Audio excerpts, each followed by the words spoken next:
بسم اللہ الرحمن الرحیم۔ السلام علیکم۔ کاشانۂ بصیرت کے یوٹیوب چینل سے مخاطب ہوں۔ جس کتاب کا مطالعہ ہم کر رہے ہیں اس کتاب کا نام ہے قمر بنی ہاشم۔ اس کتاب کا مطالعہ کرتے ہوئے ہم پہنچ گئے پیج نمبر 86 پر، جس کا ہیڈنگ ہے مطلع وفا۔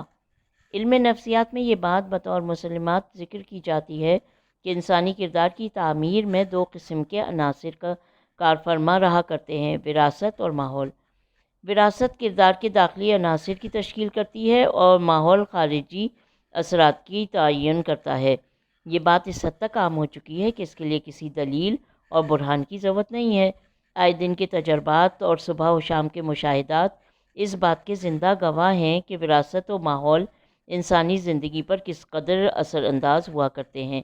اس وقت ان مسلمات سے قطع نظر کے مسئلہ کی فلسفی حیثیت پر ڈالنا ہے اور یہ طے کرنا ہے کہ وراثتی اثرات کے کردار پر اثر انداز ہونے کی بنیاد کیا ہے۔ مختصر انداز میں یوں سمجھا جا سکتا ہے کہ انسانی وجود ایک باپ اور ایک ماں کے مشترک عنصر کا نتیجہ ہوتا ہے۔ پیج نمبر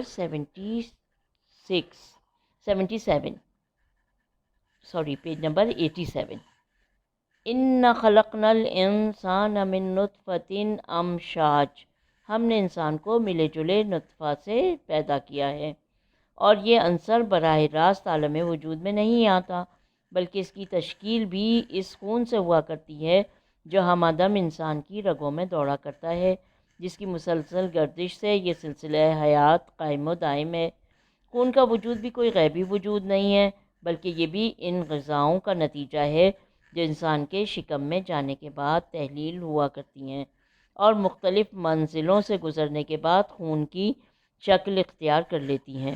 غذاؤں کا وجود بھی دفعتاً نہیں ہوتا، ان کے وجود میں بھی دانے کی خصوصیات، زمین کی کیفیات، آفتاب کی حرارت، ماہتاب کی خنکی، ہواؤں کی سردی و گرمی، فضاؤں کی رطوبت و خشکی وغیرہ کا دخل ہوتا ہے۔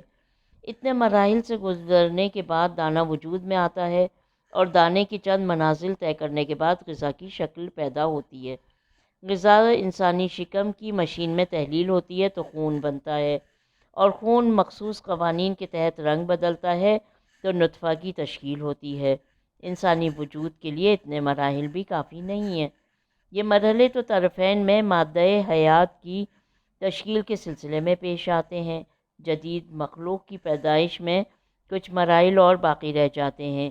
یہی مادے مخصوص جنسی اعمال کے تحت باہم مخلوط ہوتے ہیں اور مختلف تغیرات کے بعد صنف نازک کے رحم میں مستقر ہو جاتے ہیں۔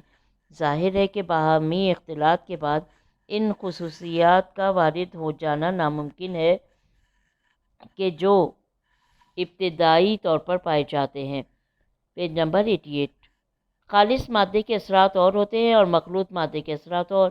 کسی انسان کے بنیادی اثرات کو طے کرنے کے لیے کسی ایک طرف کی خصوصیات پر نظر کرنا اور دوسرے کی کیفیات کو نظر انداز کر دینا شدید قسم کی غفلت ہے۔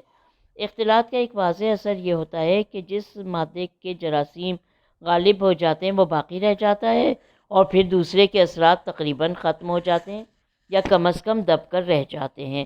نسلوں میں چلنے والی بیماریوں کا بنیادی راز یہی ہے کہ کسی فریق کے خون میں فاسد جراثیم پیدا ہو گئے تو اس کے امکانات قوی ہوتے ہیں کہ دوسرے جراثیم اس پر اثر انداز نہ ہو سکیں اور بالآخر انہیں بھی اثر پذیر ہونا پڑے اور نتیجہ میں کوئی کمزور مخلوق عالم وجود میں آ جائے۔ مخلوط مواد کے اثرات کے بعد رحم مادر کی باری آتی ہے۔ یہاں آنے والی مخلوق کو 1-2 دن نہیں بلکہ تقریباً 9 مہینے زندگی گزارنا ہوتی ہے۔ یہ طویل مدت خاموشی کے ساتھ اپنے ماحول سے الگ ہو کر نہیں گزارنا ہوتی، بلکہ اس میں بھی پورے ماحول سے اثر لینا پڑتا ہے۔ خون جگر کی غذا ملتی ہے تو اس خون کے سارے اثرات پر دخل انداز اس خون جگر کی غذا ملتی ہے تو اس خون کے سارے اثرات دخل انداز ہوتے ہیں۔ شکم مادر کا ماحول لیتا ہے تو ماں کے ذہنی اور مادی کیفیات کا بھی اثر ہوتا ہے، اور اسی لیے یہ کہنا غلط نہیں ہے کہ نئی مخلوق کی تشکیل میں باپ سے زیادہ ماں کا دخل ہوتا ہے اور باپ کی احتیاط سے زیادہ ماں کا پرہیز لازم و ضروری ہوتا ہے۔ پیج نمبر 89، دوران خون اور ذہنی کیفیات۔ مادی خصوصیات کے بعد اس نقطے کو بھی نظر انداز نہیں کرنا چاہیے کہ دوران خون بھی صرف طبی قوانین کا نتیجہ نہیں ہوتا، بلکہ اس کا عمیق تر تعلق انسان کی ذہنی کیفیت اور اس کے نفسیاتی اثرات سے بھی ہوتا ہے۔ پرسکون حالات میں دوران خون کی رفتار اور ہوتی ہے اور ہیجان کے موقع پر رفتار اور۔ آپ نے اکثر محسوس کیا ہوگا کہ مسرت یا غم کے موقع پر جب بھی غیر معمولی حالات پیدا ہو جاتے ہیں تو خون کی رفتار میں ایک نمایاں فرق محسوس ہونے لگتا ہے، اور یہی سلسلہ کبھی کبھی اس منزل تک پہنچ جاتا ہے انسان کا ہارٹ فیل ہی ہو جاتا ہے۔ دور حاضر میں دوران خون کی بیماری کا واحد راز یہی ہے کہ انسانی ذہن الجھنوں کا شکار ہو گیا ہے، اور زندگی میں کوئی لمحہ ایسا نہیں ہے جب ذہن پورے سکون کے ساتھ کام کر سکے اور خون کا دوران اپنے معمولی انداز پر باقی رہ سکے۔ یہ باتیں اس امر کا ثبوت ہیں کہ دنیا کی ہر آنے والی مخلوق اپنے والدین کے مادی اور معنوی اثرات و تخیلات کا نتیجہ ہوتی ہے۔ شریعت اسلام نے اسی نقطے کے پیش نظر رکھتے ہوئے معاشرت کے مختلف قوانین میں ایک قانون یہ بھی رکھا ہے کہ ذہن تمام تر جنسی عمل کی طرف متوجہ رہے اور دنیا کے دوسرے اضطراب انگیز خیالات جگہ نہ پانے پائیں۔ زبان پر ذکر الہی رہے اور دل میں یاد پروردگار۔ ذہن پر کوئی غلط بوجھ نہ پڑے اور آنے والی مخلوق کی تشکیل میں غلط عناصر نہ شامل ہونے پائیں۔ Page number 90۔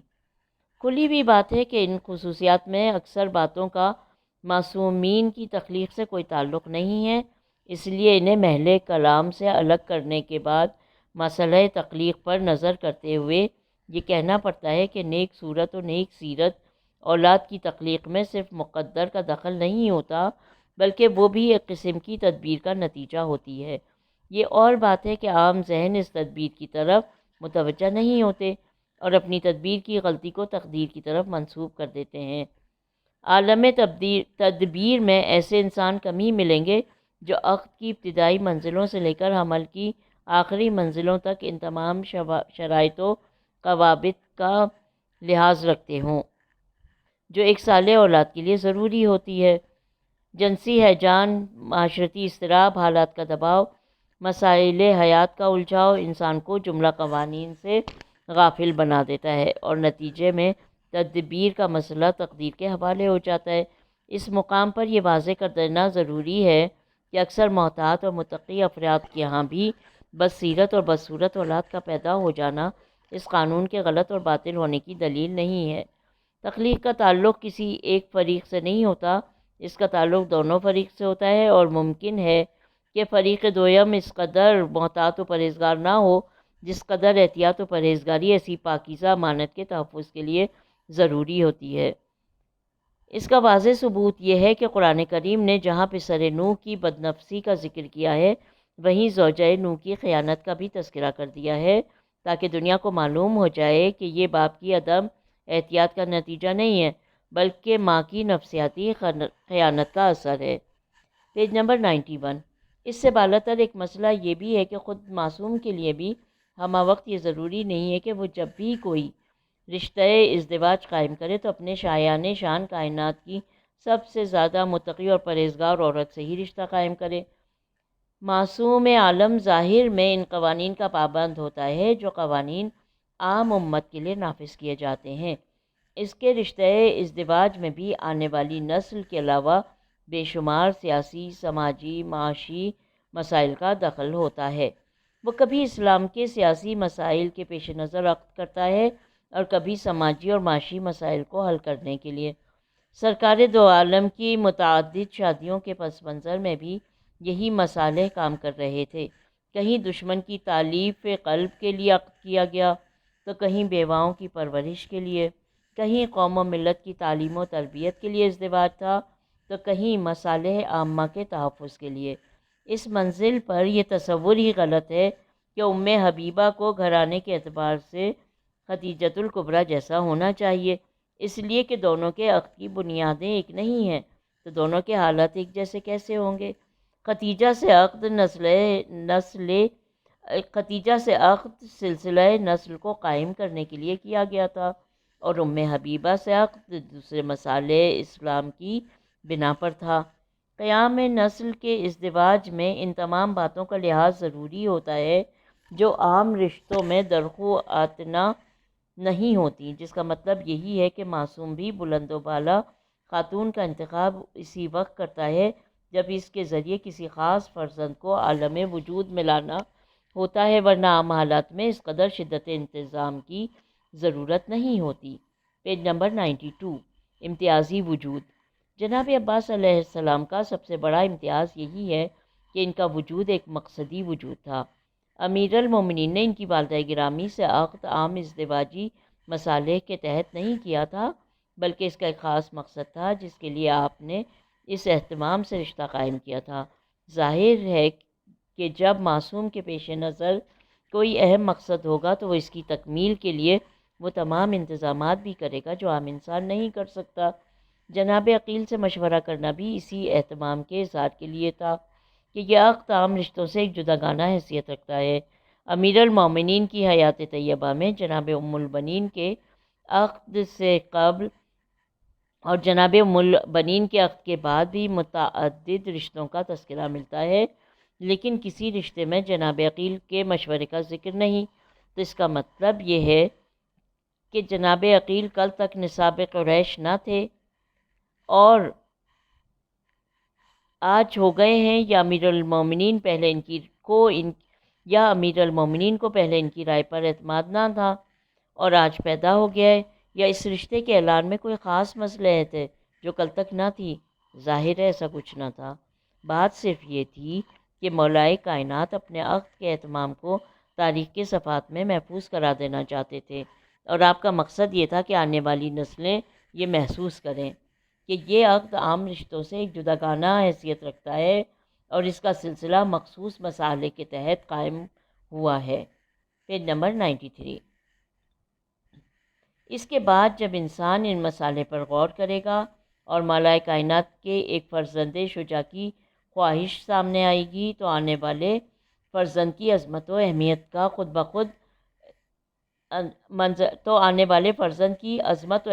بخود منظر عام پر آ جائے گی۔ اس کے علاوہ ایک امکان یہ بھی ہے کہ مولائے کائنات خود جناب عقیل کو بھی اپنے بلند ترین مقصد میں شریک بنانا چاہتے ہوں اور آداب اسلامی کے پیش نظر واضح لفظوں میں اس مدعا کا اظہار نہ چاہتے ہوں۔ اپنے عقد کے ذیل میں آپ نے جناب عقیل کو بھی متوجہ کر دیا کہ میرے پیش نظر ایک اہم مقصد ہے جس کے لیے میں آپ کو زحمت دے رہا ہوں اور عقد کا یہ خصوصی اہتمام کر رہا ہوں کہ ایک فرزند شجاع پیدا ہو اور اسلام کے خاص موقع پر کام آئے۔ جناب عقیل پر اس اشاریے کا خاصا اثر ہوا، اور جس طرح مقصد شہادت کے لیے مولائے کائنات نے حضرت عباس کو مہیا کیا تھا، جناب عقیل نے حضرت مسلم کو مہیا کر دیا، اور یہ سلسلہ اس طرح قائم ہو گیا کہ واقعہ کربلا میں جس طرح اولاد علی نے قربانیاں پیش کیں، اسی طرح اولاد عقیل کا نام بھی سر فہرست آتا ہے۔ میرے اس دعوے کی ایک اہم دلیل یہ بھی ہے کہ واقعہ کربلا میں جناب ام البنین کی اولاد میں 4 جوانوں نے قربانیاں پیش کی ہیں: عبداللہ، عثمان، جعفر اور عباس علمدار، اور 4 ہی کی تعداد اولاد عقیل میں بھی نظر آتی ہے: جعفر بن عقیل، عبد الرحمن بن عقیل، عبداللہ بن عقیل، موسیٰ بن عقیل۔ امیر المومنین نے جس عظیم مقصد کی طرف متوجہ کرانا چاہا تھا، جناب عقیل نے اسے باقاعدہ محسوس کر لیا اور پورے طور سے اس جذبہ ایثار و قربانی کے لیے آمادہ ہو گئے۔ جس قدر فدیے مولائے کائنات نے راہ خدا میں پیش کرنے کے لیے فراہم کیے، اسی قدر فدیے حضرت عقیل نے بھی پیش کر دیے۔ مذکورہ بالا روایت میں مشورے کا کوئی ذکر نہیں ہے کہ اس کے بارے میں یہ بحث اٹھائی جائے کہ امام غیر امام سے مشورہ کر سکتا ہے یا نہیں۔ یہ مشورہ کرنا عدم علم کی دلیل ہے یا تقاضائے مصالح کی؟ یہاں پر پیج نمبر 94 ختم ہوتا ہے۔ ہم پیج نمبر 95 پہ آتے ہیں۔ اس کی ہیڈنگ ہے مشاورت۔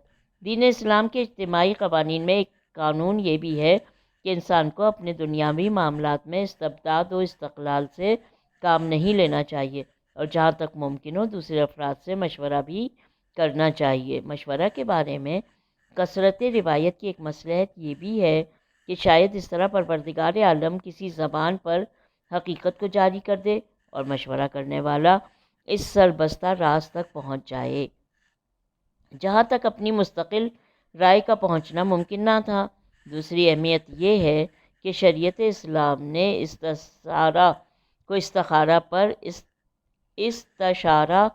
استخارہ پر مقدم کیا ہے اور بندوں کو یہ تعلیم دی ہے کہ اپنے مالک سے طلب خیر کرنے سے پہلے اللہ کے مخلص بندوں سے مشورہ کریں۔ شاید یہ مشورہ انہیں صحت مند نتیجے تک پہنچا دے جہاں سے صلاح و فلاح کے دروازے کھل جائیں اور استخارہ کی ضرورت نہ رہ جائے۔ Page number 96۔ یہ خیال ضرور پیدا ہوتا ہے کہ مالک سے طلب خیر کے ممکن ہوتے ہوئے بندوں سے رائے لینے کی کیا ضرورت ہے۔ بہتر یہی تھا کہ بندہ براہ راست مالک سے صلاح و فلاح کا فیصلہ کروا لیتا اور بندوں کو اپنے اسرار پر مطلع نہ ہونے دیتا۔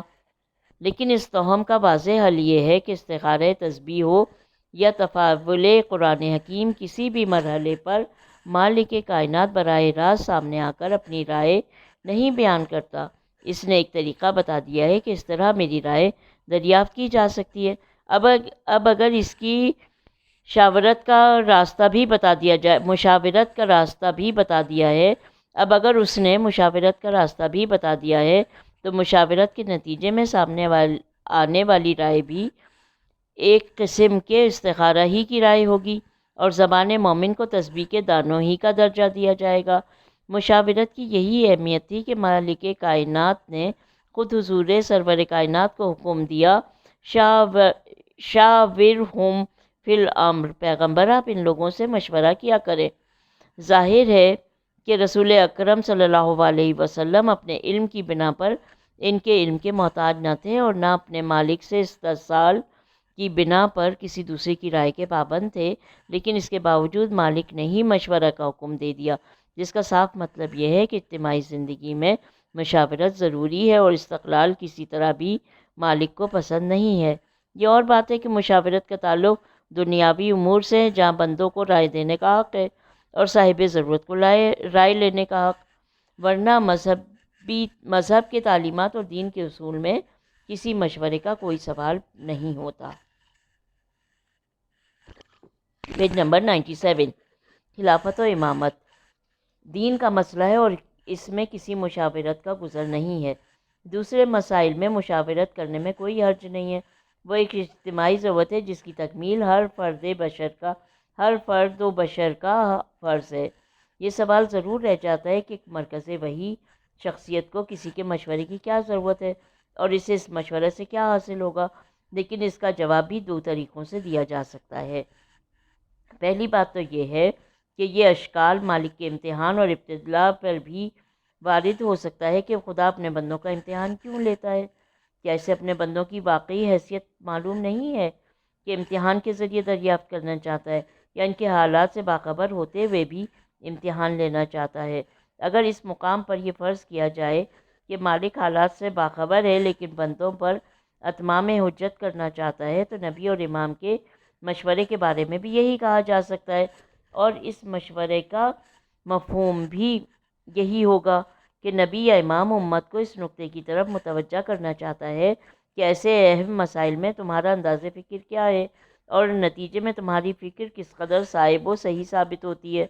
اس طرح انہیں اپنے صحیح حیثیت کا اندازہ بھی ہو جائے گا اور آئندہ بلا سبب دخل در معقولات سے گریز بھی کریں گے۔ اور اگر مالک کے امتحان کا مقصد یہ ہے کہ اس طرح بندے عمل کی رفتار تیز کر دیں اور راہ تقرب میں قدم آگے بڑھائیں، تو نبی اور امام کے مشورے کی بھی یہی توجہ دی جا سکتی ہے کہ یہ اصحاب مشاورت کو ایک اہم نقطے کی طرف توجہ دلانے کا ذریعہ ہے جس کے لیے صاحب معاملہ مشورہ کر رہا ہے۔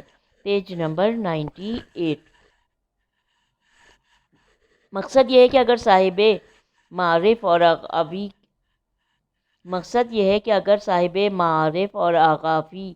اغانی کی یہ بات تسلیم کر لی جائے کہ جناب امیر نے اپنقت کے بارے میں جناب عقیل کو نصاب قریش سمجھ کر مشورہ کیا تھا، تو بھی یہ نتیجہ نکالنا قطعی غلط ہے کہ جناب عقیل ان حالات کو جناب امیر سے بہتر جانتے تھے اور امام کا علم ایک عام امتی کے مقابلے میں ناقص یا محدود تھا۔ مشورے میں تعلیم امت کے علاوہ بھی بہت سے مختلف مسائل ہو سکتے ہیں۔ ان میں سے بعض کی طرف سابق میں اشارہ کیا جا چکا ہے، اور ایک اہم مصلحت یہ ہے کہ اس طرف جناب عقیل کے نفس کی بلندی کا بھی اندازہ ہو جائے گا کہ انہوں نے فوراً ایک بہادر خاندان کی خاتون کی طرف اشارہ کر دیا، اور یہ نہیں فرمایا کہ بھیا اسے فرزند کی کیا ضرورت ہے جس کا انجام شہادت و قربانی ہو۔ جناب عقیل راہ خدا میں قربانی کی اہمیت کا عملی اعلان کر رہے تھے، اور جناب امیر اس اعلان کی تصدیق و توثیق کر رہے تھے۔ قرآن حکیم نے بھی رسول اکرم کو مشورہ کرنے کا حکم اسی مصلحت کی بنا پر دیا تھا، اسی لیے ارشاد ہوتا ہے فَإِذَا عَزَمْتَ فَتَوَكَّلْ عَلَى اللَّهِ، اور جب آپ عزم کر لیں تو اللہ پر بھروسہ کریں۔ مقصد یہ ہے کہ امور دنیا میں مشورہ کرنا ضروری ہے، لیکن مشورہ کرنے کا مطلب یہ نہیں ہے کہ مشیران کار پر ہی اعتماد کیا جائے اور انہی کی رائے کو حرف آخر کا درجہ دیا جائے۔ آخری عزم اپنے افکار و نظریات کی بنا پر ہونا چاہیے، اور مقام عمل میں رب العالمین پر اعتماد کرنا چاہیے۔ Page number 99۔ مشورہ تالیف قلب کا بھی کام کرتا ہے اور مافز ضمیر کے اعلان کا بھی۔ مشورہ سے یہ بات آسانی سے سمجھی جا سکتی ہے کہ مشیران کار کا ذہنی رجحان کیا ہے اور وہ مسائل پر کس زاویہ نگاہ سے غور کرتے ہیں۔ زیر نظر واقعے کے بعد جناب مسلم کا وجود اس بات کا گواہ ہے کہ جناب عقیل کے ذہنی رجحانات وہی تھے جن کی طرف جناب امیر متوجہ کرنا چاہتے تھے۔ یہ اور بات ہے کہ عقیل امام وقت نہ تھے، ان کے پاس علم غیب نہ تھا، اور وہ مستقبل میں پیش آنے والے واقعات سے بخوبی آگاہ نہ تھے۔ اس لیے انہوں نے اس عظیم مستقبل کے لیے از خود کوئی انتظام نہیں کیا، اور جیسے ہی مولا کائنات نے اس حادثہ عظمیٰ کی طرف متوجہ کر دیا، عقیل اس فکر میں پڑ گئے کہ میری طرف سے بھی ایک ہدیہ بارگاہ اہدیت کے لیے مہیا ہونا چاہیے، اور مجھے بھی راہ حق میں قربانی کا اہتمام کرنا چاہیے۔ ظاہر ہے کہ یہ مقصود مشورہ کے بغیر حاصل نہیں ہو سکتا تھا، اس لیے جناب امیر کا مشورہ کرنا ضروری تھا، اور اس سے علم امامت پر کوئی حرف نہیں آتا، اور نہ ہی اس کا کوئی تعلق جناب عقیل کی مسئلہ انصاب میں علمیت سے ہے۔ یہاں پر پیج نمبر 99 ختم ہوتا ہے۔ پیج نمبر 100 شجرہ طیبہ۔ انسانی زندگی کے امتیازات میں ایک اہم نقطہ یہ بھی ہے کہ مالک کائنات نے فطرت بشر میں کچھ ایسے جذبات بھی ودیعت کر دیے ہیں جن سے انسان سلسلہ نسل کو صرف وقتی جذبات کی تسکین نہیں سمجھتا، بلکہ اس کی پشت پر بے پناہ احساسات اور رجحانات کی کارفرمائی کا بھی تصور رکھتا ہے۔ خواہش اولاد، جذبہ اخوت، احترام، نسب، یہ وہ جذبات ہیں جو ایک انسان کو سلسلہ نسب کی ترتیب پر مجبور کرتے ہیں، اور ان کے نتیجے میں انسان اپنے کو ایک رشتے کی زنجیر میں جکڑا ہوا محسوس کرتا ہے۔ حیوانی نسل میں حلال و حرام کا گزر نہیں ہوتا، اس کے جنسی رابطے میں شعور و ادراک کا دخل نہیں ہے، اس لیے وہ تسکین جذبات کے لیے حسن انتخاب کا بھی قائل نہیں ہے۔ اس کی زندگی رزق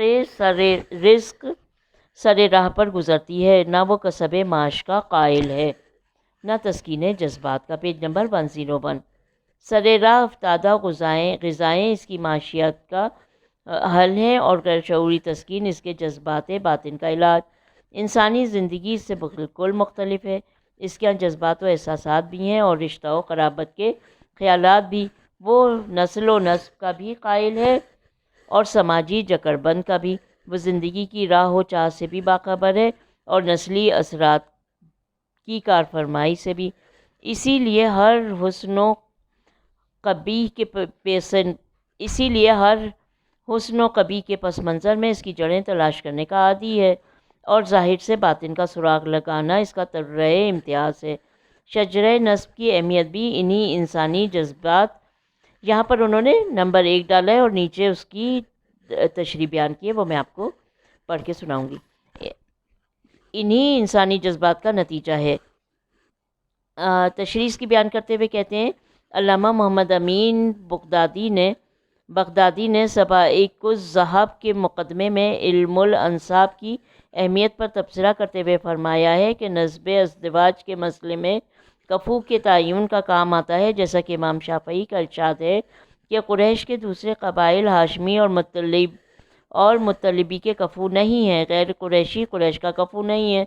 کنانی عورت کے بارے میں دو قول ہیں، لیکن صحیح یہی ہے کہ غیر کنانی کا کفو نہیں ہے۔ اہل عجم کے سلسلے میں نسب کا لحاظ کیا جائے یا نہیں، اس میں بھی دو قول ہیں، اور صحیح قول یہی ہے کہ وہاں بھی نسب کا اعتبار ضروری ہے۔ امام ابو حنیفہ کے مذہب میں قریش سب ایک دوسرے کے کفو ہیں اور باقی عرب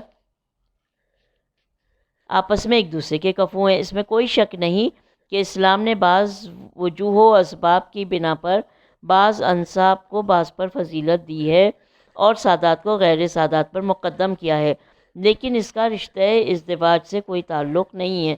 ازدواج کا سلسلہ اور ہے اور احترام و اعزاز کا سلسلہ اور۔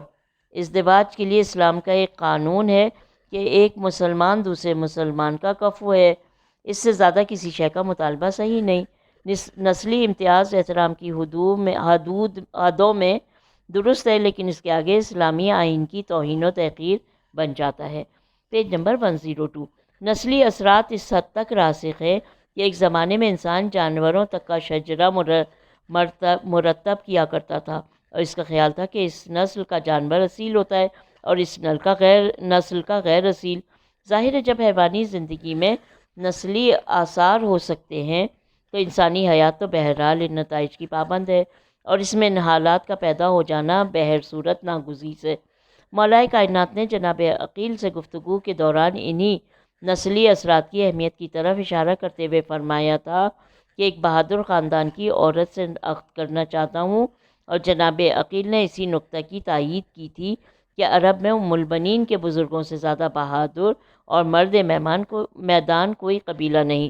ضرورت ہے کہ حضرت عباس علیہ السلام کی سیرت مبارکہ پر نظر ڈالنے سے پہلے ان نسلی اثرات اور نسبتی شرافتوں کا جائزہ لیا جائے جو عام طور پر انسان کی زندگی پر اثر انداز ہوتے ہیں اور جن کے لیے خاص طور پر مولا کائنات نے اہتمام کیا تھا۔ Page number 103۔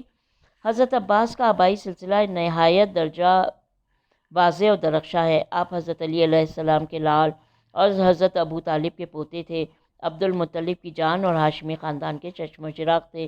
یہ سلسلہ نسب آگے بڑھ کر حضرت اسماعیل سے مل جاتا ہے، جو اسلامی تاریخ میں ایثار و وفا اور جذبہ قربانی کی پہلی یادگار ہیں، جن کے حصے میں تعمیر حرم بھی آئی ہے اور قربانی راہ خدا بھی۔ مادر گرامی کی طرف سے بھی آپ کا سلسلہ نسب عرب کے عظیم ترین شجاع و بہادر خاندان سے ملتا ہے، ایسا باہمت و جرات خاندان جس کے ہر شعبے حیات میں ہمتی ہمت اور شجاعتی شجاعت ہے۔ دنیا میں کم ایسے اتفاق ہوتے ہوں گے کہ کسی شخص کے خاندان کے ہر شعبہ میں فضائل رہے ہوں اور کمالات کی جلوہ فرمائی رہی ہو۔ جناب عباس علیہ السلام کو مالک کائنات نے یہ شرف بطور خاص عنایت فرمایا تھا۔ آپ کے شجرہ نسب میں ہر طرف شجاعت تھی۔ باپ فاتح اعظم اسلام اور شیر خدا، جس کی شان میں فضائے کائنات لافتہ الا علی سے گونج رہی تھی۔ دادا ناصر دین حق، محسن رسالت، ابو طالب، جس کے وجود اقدس کی ہیبت سے عرب ہزاروں مخالفتوں کے باوجود مرسل اعظم کو نظر بھر کر دیکھنے کی ہمت نہ رکھتا تھا، جس کے مرنے کے بعد قدرت نے اپنے حبیب کو وطن چھوڑنے کا حکم دے دیا تھا۔ Page number 104۔ دادی اسد کی لاڈلی فاطمہ، جن کی قوت قلب کا یہ عالم کہ شکم اقدس میں فرزند وقت ولادت قریب اور خانہ کعبہ کی دیوار شق ہو رہی ہے، مگر قدم پیچھے ہٹانے کی بجائے آگے بڑھتی جا رہی ہیں، اور نہایت اطمینان و سکون کے ساتھ 3 دن تک خانہ خدا میں قیام پذیر رہیں۔ مادر گرامی فاطمہ بنت حزام بن خالد بن ربیعہ بن عبد الوحید بن کعب، یہاں پر انہوں نے آگے پھر ڈیٹیلز دی ہیں، اس کی وضاحت کی ہے۔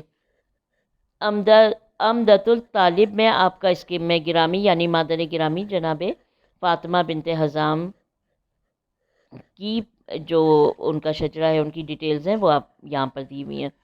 امدت الطالب میں آپ کا اس میں گرامی فاطمہ درج کیا گیا۔ تاریخ الخمین نے والسی لکھا ہے 1317 صفحہ 1317 پر، لیکن آپ نے ام البنین کے لقب سے اس قدر شہرت حاصل کر لی ہے کہ اکثر مورخین کو آپ کا اسم گرامی معلوم نہیں ہو سکا، یا ان لوگوں نے اس کا ذکر ضروری نہیں سمجھا۔ چنانچہ حسب ذیل کتب میں آپ کا تذکرہ ام البنین ہی کے نام سے کیا گیا ہے۔ کامل صفحہ 200، مروج الذہب صفحہ نمبر 23، العامة والسیاطہ صفحہ نمبر 7، مقتل خوارزمی صفحہ نمبر 29، سبائک الذہب صفحہ نمبر 70، تری 6 صفحہ نمبر 329، الاخبار الطول پیج نمبر 629۔ کامل الصقیفہ میں آپ کا اسم گرامی لیلا درج کیا گیا ہے، جو عمدۃ الطالب کے نقل کی بنا پر آپ کی والدہ کا اسم گرامی تھا۔ آپ کے پدر بزرگوار کے نام کے بارے میں بھی مورخین میں ایک طرح کا اختلاف پایا جاتا ہے۔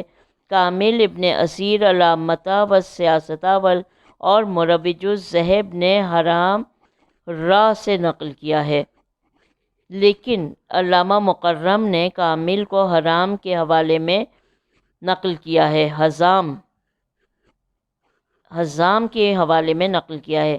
میں نے طبع بیروت میں یوں ہی دیکھا ہے، باقی مورخین نے خرام زے سے نقل کیا ہے۔ عمدۃ الطالب قلمی نسخے میں خرام خوا سے درج کیا گیا ہے۔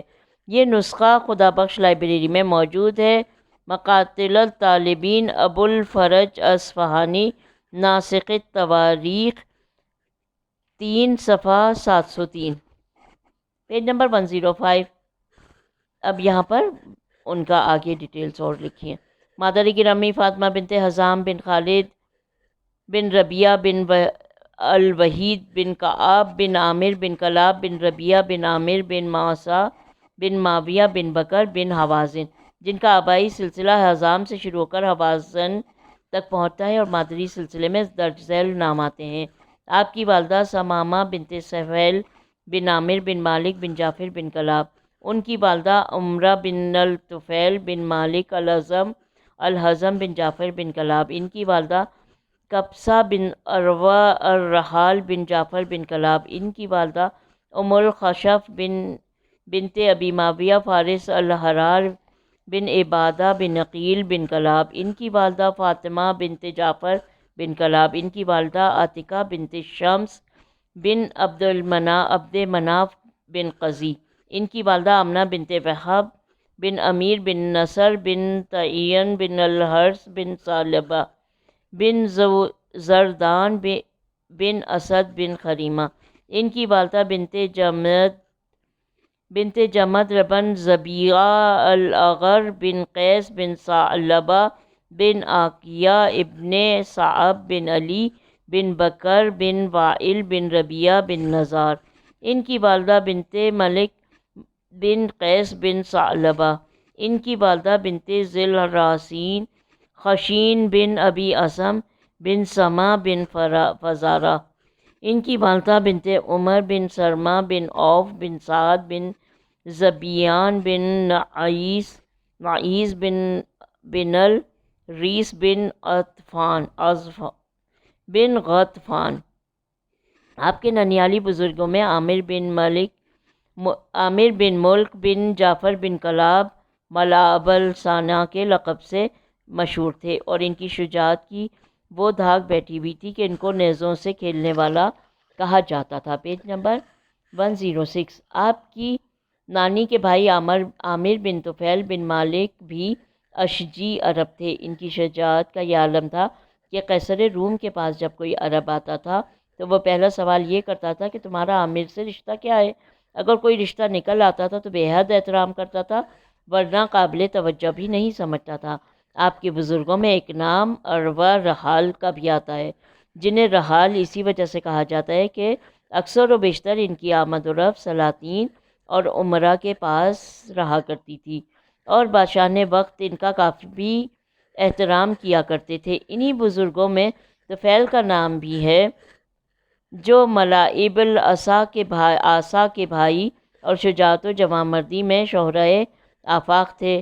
لبید شاعر نے انہی بزرگوں کی مدح میں وہ اشعار کہے ہیں جن کو سن کر نعمان کو خاموش ہو جانا پڑا اور دنیائے عرب میں کسی کو اعتراض کرنے کی مجال نہ ہو سکی۔ یہاں پر ہم آج کی اپنی ریڈنگ کو ختم کرتے ہیں اور انشاءاللہ پھر جلد ہی آگے کے صفحات کا مطالعہ کریں گے۔ اپنا بہت خیال رکھیے گا۔ اللہ حافظ۔